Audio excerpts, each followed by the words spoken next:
একটি অনির্বাচিত সরকার এই ধরনের চুক্তি স্বাক্ষর করতে পারে না, এবং এই চুক্তিতে অনেকগুলো ক্লজ আছে যেটা বাংলাদেশের স্বার্থ বিরোধী।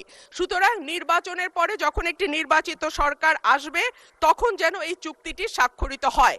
কিন্তু আনফরচুনেটলি আমরা দেখলাম যে না, অন্তর্বর্তীকালীন সরকার শুনল না এবং 9 ফেব্রুয়ারি এই চুক্তিটি স্বাক্ষরিত হয়।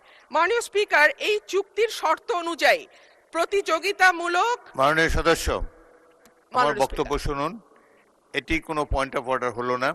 301 বিধিতে আপনি পড়লে দেখতে পাবেন যে পয়েন্ট অফ অর্ডার সংসদে চলমান বিষয়ের উপরে হতে হয় কিংবা সংসদ কাজে শৃঙ্খলা রক্ষার জন্য হতে হয়।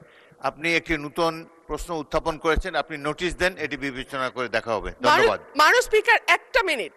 মাননীয় স্পিকার, এই চুক্তিটি 60 দিনের মধ্যে যদি সরকার চায় তারা এটিকে বাতিল করতে পারে এবং চুক্তিটি সংসদে আনা হোক।